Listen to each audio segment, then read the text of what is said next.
Eu sou a Ana e esse é mais um Interlocuções. Esse é o nosso programa de número 11 e vai tratar da professora Eni de Mesquita Samara, que foi minha orientadora na USP.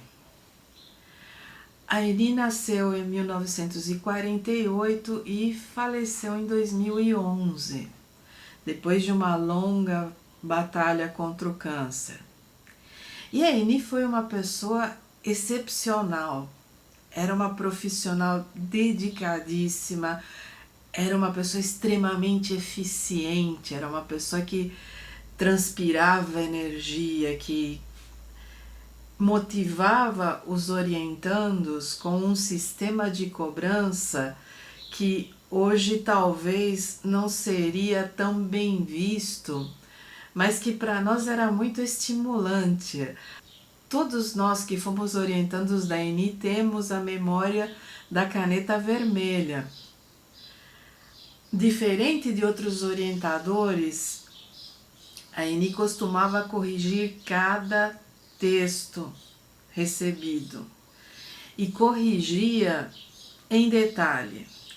E tinha uma virtude, que eu considero isso uma virtude, da concisão e da objetividade.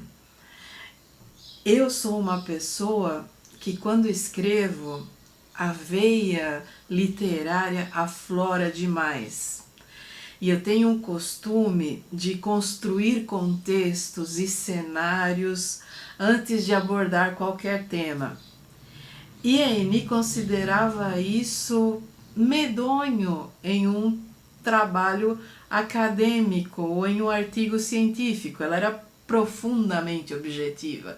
Então ela cortava parágrafos inteiros ou jogava para o fim do texto. Ela sempre me dizia que eu tinha que dizer ao que vinha já no primeiro parágrafo, que depois eu poderia ter todas as explicações possíveis e imagináveis, mas que o meu objetivo tinha que ser definido já no início do texto. E isso é uma coisa que eu nunca consegui. Eu fazia trabalhando com ela porque eu percebia que os meus textos ficavam mais técnicos, mas quando eu escrevo hoje, a veia literária se sobrepõe a essas tecnicidades. Talvez seja por isso que eu não sou considerada uma pessoa acadêmica o suficiente para fazer parte da academia. Então, eu escolhi falar da Eni não apenas porque eu creio que é uma homenagem merecida e que ela de fato merece estar nesse ciclo de programas, mas por causa do momento em que a gente vive, por causa do... Nós estamos em um pós-momento, na minha modesta opinião. O tempo para falar em feminismo e em ativismo contra o obscurantismo meio que já se foi. Nós estamos totalmente mergulhados em algo tão canhestro, em algo tão absurdo, que já está na hora de refletir em como viemos parar aqui e se vamos conseguir sair. Então, eu tenho algumas coisas da Eni. Ela publicava demais, ela publicava em revistas científicas da América Latina inteira e dos Estados Unidos também. A Eni era demógrafo historiadora. Um demógrafo historiador é alguém que usa fontes demográficas, que trabalha com censos populacionais, com tudo que diga respeito à organização e à organicidade das populações. E a Eni era uma feminista de carteirinha, era uma pessoa incrivelmente articulada e com amplo conhecimento do que se tratava. Mas era uma feminista justa, diferente de muita gente que eu conheci na USP, inclusive professoras. A Eni era alguém que defendia lá na década de 90 que se pagasse todos os direitos trabalhistas às empregadas domésticas, porque ela acreditava que todas as mulheres tinham que ser emancipadas, não apenas as da classe social dela. E isso para mim foi um impacto, porque eu estava tão acostumada a lidar com feministas liberais de classe média que só enxergavam o próprio umbigo, que foi meio que um respiro lidar com alguém que olhava para mim e entendia quais eram os meus dilemas classistas. Tanto que a Eni jamais fez qualquer reparo ao fato de eu ser marxista e ela não. Eu não tive que me adequar aos pressupostos teóricos dela. Ela respeitou os meus e me orientou mestrado e doutorado e nunca, jamais fez qualquer objeção a eu citar Marx, Thompson ou Hobsbawm, ou eu trabalhar com uma metodologia marxista no meu trabalho. E isso é muito mais do que se pode dizer de uma boa parte dos orientadores. Eu tive muita sorte. Eu tive a sorte de ter o professor Lapa, que foi mais que um pai para mim, e tive a sorte de ter a Eni, que me tratava com respeito, mesmo que nós tivéssemos origens, trajetórias e opiniões totalmente diferentes uma da outra.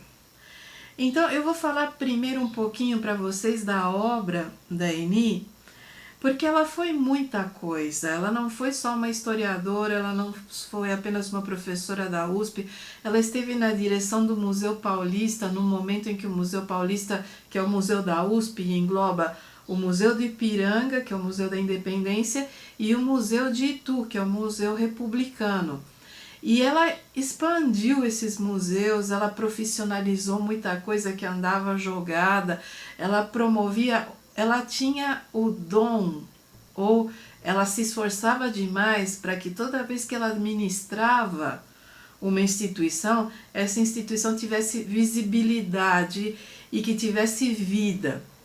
Então, quando a Eni administrou o Museu Paulista, os eventos lá eram recorrentes.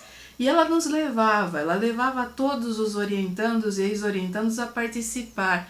Ela nos colocava em bancas na USP, ela nos colocava para participar de eventos internacionais quando havia financiamento. Quando ela foi diretora do CEDAW, que é o Centro de Estudos de Demografia Histórica da América Latina, ela fez milagres com o orçamento. Ela fazia com que tudo tivesse vida. E ela tinha uma trajetória bastante interessante do ponto de vista de produção acadêmica.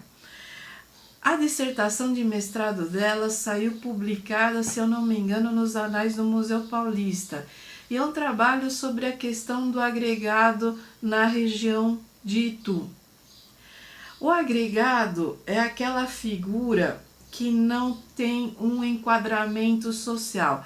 É alguém que sobra nos arranjos familiares, é alguém que é solteiro ou viúvo, que não tem família, ou que é um parente distante e que ele vai se acoplando nos fogos, sabe? Antigamente os censos demográficos não falavam em lares, falavam em fogos. Um fogo agrupava uma família, seus empregados, seus escravos e seus agregados. O agregado é uma parte interessante da força de trabalho, mas ele também é um complemento a esse sistema social patriarcal.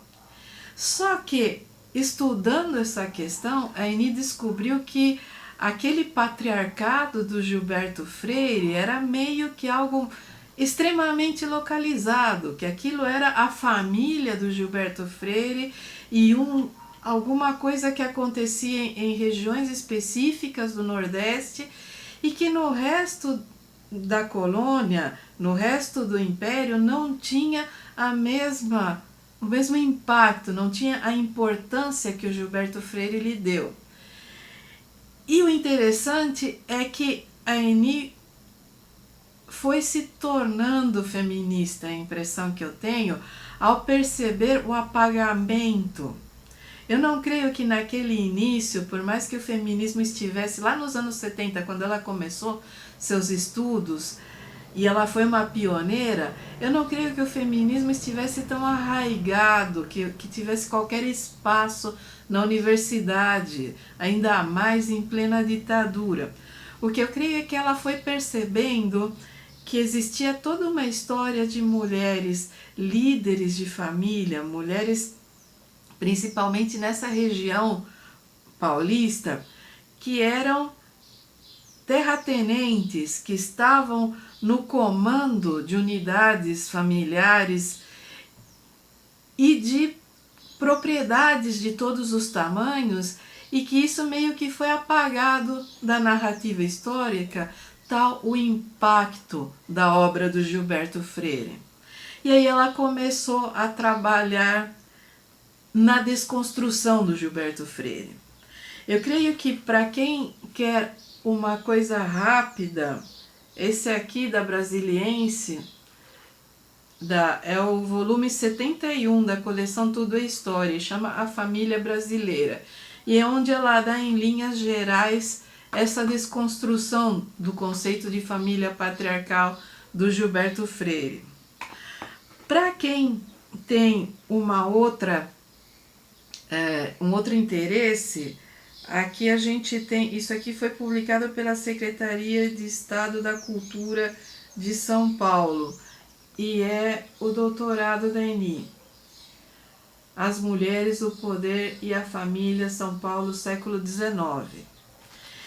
E uma das coisas que, para quem é facilmente seduzido pelo conceito e pela narrativa toda romântica, hiperbólica e saborosa do Gilberto Freire, a Eni não oferece nada panfletário.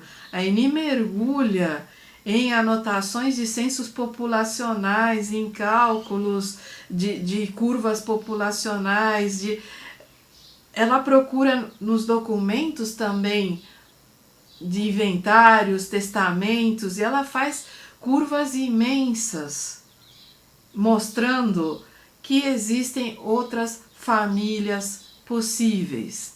E nesse processo ela vai se especializando em famílias, mulheres, gênero, e vai transformando o seu trabalho não apenas em um trabalho pioneiro, mas em um trabalho essencial para entender a historiografia que se seguiu. E na época em que a Eni estava no comando da AMPU, que foi no biênio que vai de 87 a 89, ela publicou essa revista. Para você que é daquela época, certamente vai lembrar que não existia propriamente a informática como a gente conhece hoje. Para os mais modernos, é só ir lá no site da Revista Brasileira de História, que é a revista da AMPU, e esses números que a gente conheceu em papel se encontram digitalizados e vocês podem consultar. Esse que a Eni coordenou é de 89. E vocês vão encontrar aqui uma série de artigos, não apenas sobre a historiografia da família, mas com pesquisas locais, pesquisas sobre os números da família, a demografia das famílias, tanto na colônia quanto no império, porque aqui tem vários pesquisadores que agrupam momentos diferentes. Vocês têm também um artigo da Michelle Perrot, é um exemplar muito interessante. Eu considero da minha época de estudos esse exemplar e aquele organizado sobre a escravidão os melhores. Aquele sobre a escravidão, se eu não me engano, foi a Silvia Arnold Lara que organizou. Ela também foi minha professora. E eu tenho lembranças muito impactantes da capacidade e da força da Silvia Lara como professora. Então, a Eni também participava amplamente das discussões sobre os estudos de gênero na América Latina e nos Estados Unidos. A gente tem esse aqui, é de um congresso de que a Aini participou, e ela acabou coordenando a publicação no Brasil dos artigos dela e dos outros participantes. E esse aqui é um balanço também sobre o gênero nos anos 90. Existe também a produção do CEDAW. População e Família foi uma revista que eu tive a honra de participar do conselho editorial durante o período em que estava fazendo o meu doutorado e um pouco tempo depois. A Aini tinha essa capacidade, essa vontade de transformar ideias em ação. Ela não era a pessoa que pensava, poderíamos fazer um grupo, poderíamos fazer uma revista. Não, quando você chegava para a reunião, ela já estava com o projeto pronto e você se alinhava nisso, naquilo. Ela falava, olha, você pode fazer isso, e ela sabia escolher e sabia delegar, que isso é uma coisa importante. Ela não era uma pessoa que fosse se sentir ameaçada vendo um orientando brilhando. Pelo contrário, ela gostava que as pessoas saíssem já fazendo coisas, porque eu creio que, do mesmo modo como o professor Lapa, mas de uma maneira bastante diferente, ela sabia que o sucesso de um orientando trazia mais prestígio ainda para ela. Ela não se sentia ameaçada, ela não via essa pessoa como alguém que ameaçasse seu emprego. Pelo contrário, essa pessoa era alguém para fortalecer o seu legado e fortalecer a sua posição acadêmica. Então era muito comum que ela nos chamasse para participar de bancas, para participar desses projetos, e eu gostava.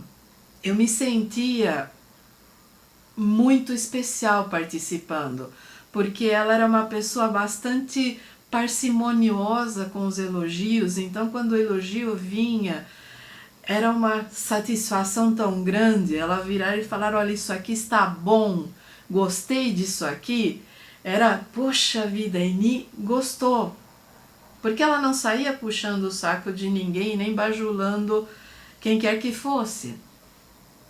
Da mesma maneira como ela tinha uma noção bastante justa e acurada do valor de cada um de nós. Ela sabia ter muito melhor, às vezes, do que a nossa insegurança permitia, qual era o nosso potencial. E é por isso que ela estava sempre puxando, pressionando e estimulando. Às vezes eu sinto falta de alguém que me diga, olho no olho, se eu sou capaz de ir além. Porque chega um momento da vida em que as pessoas pensam, temos que pensar nos jovens, a pessoa que tem mais de 50 anos está fora do mercado de trabalho, para que se importar?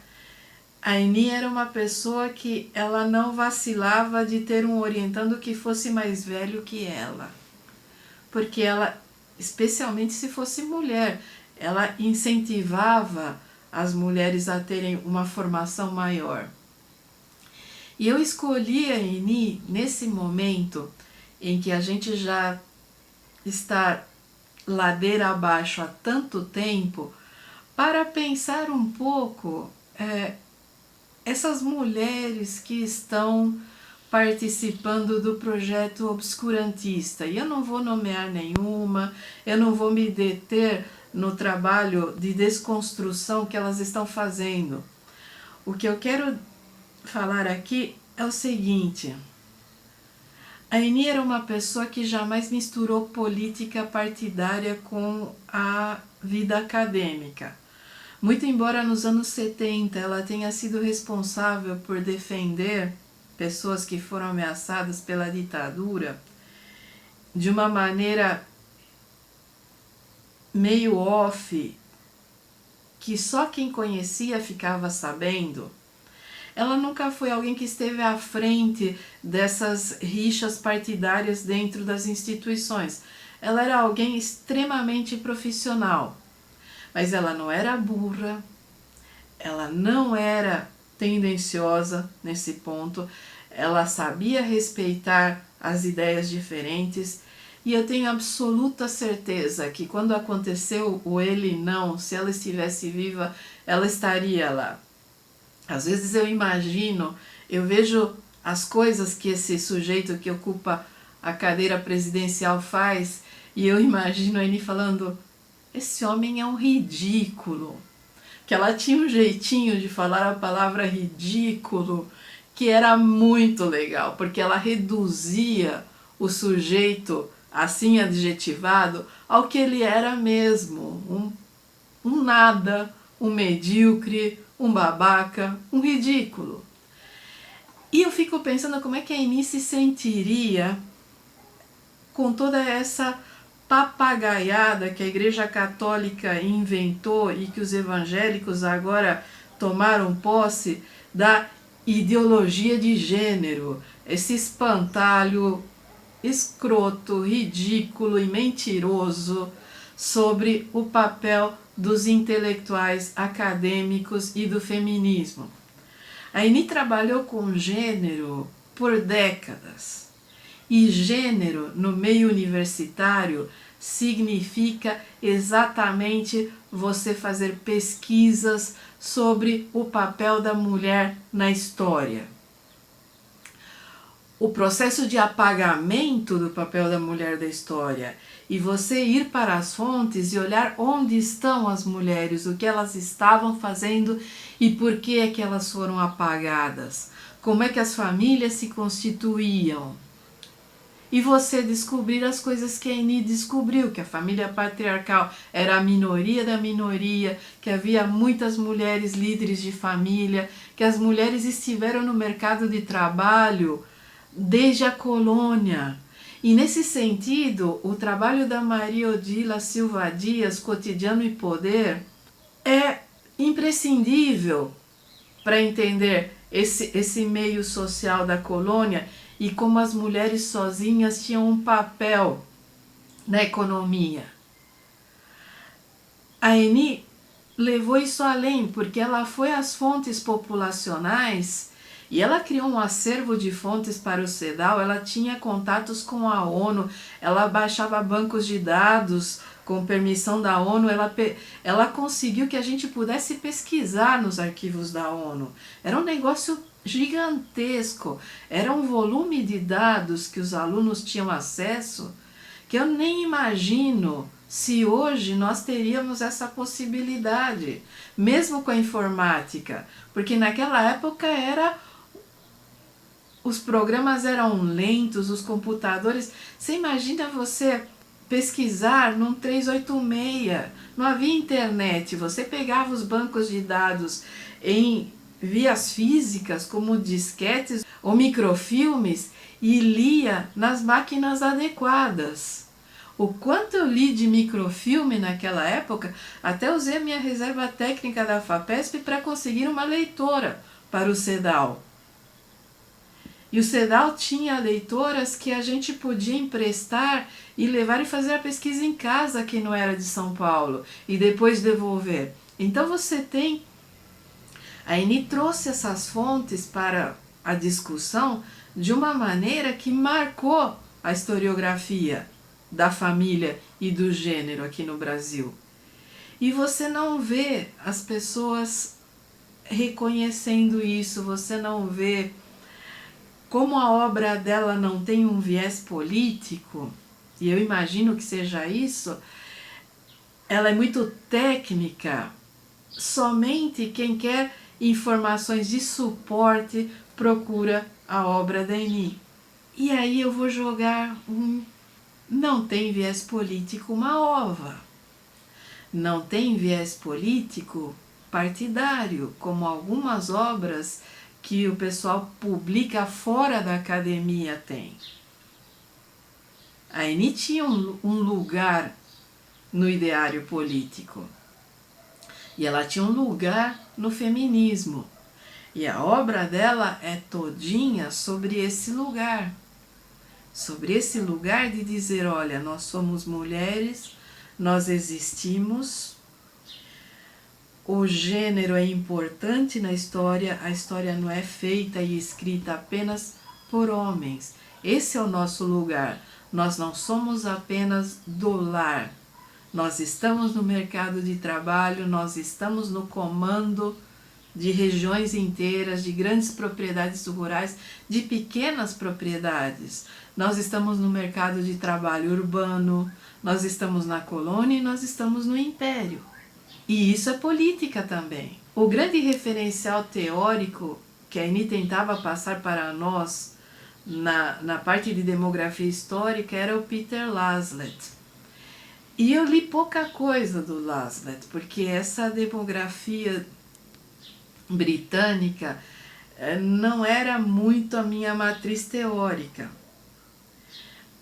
A Aini reproduzia com as fontes aqui do Brasil e no diálogo com os outros demógrafos da América Latina e com o pessoal da demografia dentro da geografia e dentro das ciências sociais, um patamar comum de fontes, de abordagens, de levantamentos, de fornecimentos de instrumentos de pesquisa para quem queria depois fazer reflexões políticas sobre essas fontes e sobre esses acontecimentos. Ela estava criando o arcabouço para que outras pessoas brilhassem depois ao analisar esse material. E eu considero isso muito bonito, eu considero isso básico.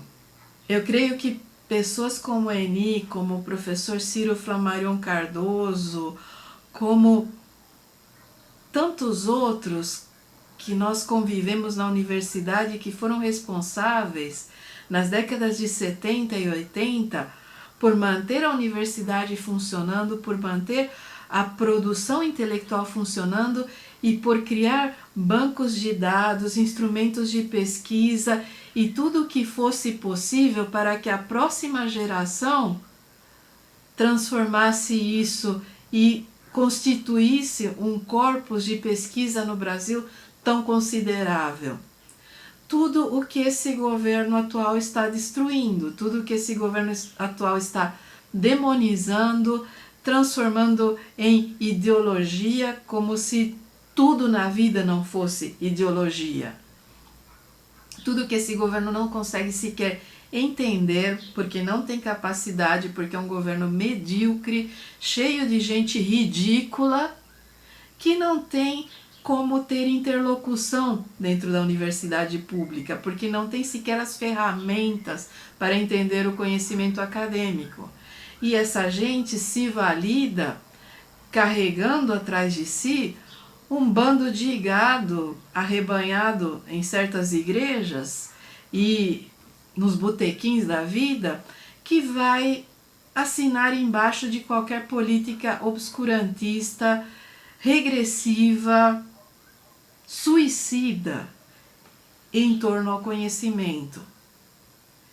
Eu tenho saudades da Aini e eu imagino que se ela estivesse entre nós, provavelmente já estaria aposentada ou em vias de se aposentar, ou estaria procurando maneiras de combater toda essa mixórdia absurda, medíocre, invejosa, despeitada e mesquinha que nos comanda hoje. A Aini era a pessoa mais adequada para chegar num debate e calar qualquer idiota que falasse em ideologia de gênero. Ela puxaria pilhas de livros, pilhas de artigos científicos, pilhas de fontes e jogaria em cima da pessoa até que a pessoa ficasse tão sepultada que não conseguisse nem respirar. Porque é isso que um acadêmico deve fazer. Um acadêmico tem que sair da Torre de Marfim e ir para a mídia. e tem que ir para a mídia e falar numa linguagem exequível, numa linguagem que se entenda e dizer, olha, vocês estão enganados. O que acontece é isso, isso e isso, e é isso que vocês têm que divulgar. O que nós temos hoje é que toda vez que uma professora sai a público para defender esses legados, ela é triturada sob o olhar cúmplice de outros setores intelectuais que procuram um lugar à sombra desse governo, ou sob o olhar covarde dos seus pares. O feminismo não é um bicho de 7 cabeças. O feminismo não é uma ideologia para destruir a família. A Eni foi uma das pessoas mais feministas que eu conheci. E, no entanto, era uma pessoa muito bem casada, mãe de 2 filhos, com uma vida absolutamente corriqueira nesse sentido, até tradicional. Ser feminista não significa você queimar o sutiã, sair de peito de fora numa passeata ou defender que se incorporem outros modelos à família. Isso também é ser feminista, mas ser feminista é muito maior. O feminismo tem que englobar todas as lutas femininas, todas as lutas pela emancipação das mulheres, mulheres cis, mulheres trans, mulheres negras, mulheres operárias, mulheres lésbicas. Toda e qualquer mulher tem que se sentir contemplada em sua emancipação pelo feminismo. E o feminismo tem que lutar por todas as liberdades. E a Eni era uma pessoa que compreendia isso, era uma pessoa que não ligava. No grupo de orientandos da Eni havia de tudo. Mas ela dava preferência às mulheres porque ela acreditava que as mulheres não tinham a mesma oportunidade que os homens. Então, ela tinha um grupo de homens entre os orientandos e eram pessoas extremamente competentes, Tarcísio Botelho, Horácio Gutierrez, eram pessoas que hoje são intelectuais de projeção na academia. Mas, ao mesmo tempo, a Eni tinha montes de orientandas mulheres. E ela nos levava sempre além. Desmontar o espantalho do feminismo como o feminismo que vai destruir a família é algo que nós não conseguimos. O discurso conservador, ele tem uma força que se alicerça na covardia das pessoas, naqueles medos de que as coisas mudem, naqueles medos de ter que lidar com o diferente. E é por isso que nós temos sido sistematicamente derrotados em todas as nossas pautas diante do conservadorismo, dentro da sociedade civil. Porque a academia se distanciou desse meio obscurantista nos anos 70, 80 e 90 e até nos anos 2000, de uma maneira tão quilométrica que nós dialogamos perfeitamente com as academias do primeiro mundo, mas nós não temos qualquer inserção nas nossas sociedades, porque as pessoas que deveriam ter acesso às nossas descobertas e ao nosso trabalho, não só não têm ferramentas para entender a nossa produção, mas o discurso da maioria dos acadêmicos não consegue se adequar. E quando aparece algum acadêmico que tem ampla inserção entre a população civil, que é como eu chamo quem não é do meio, normalmente é alguém que está lá porque quer ganhar dinheiro, porque quer vender livros, porque quer ser famoso, porque quer ter o ego massageado aparecendo nos noticiários de TV e sendo uma estrela. E que não ajuda a academia em hipótese alguma, não ajuda a mediar um diálogo entre academia e sociedade.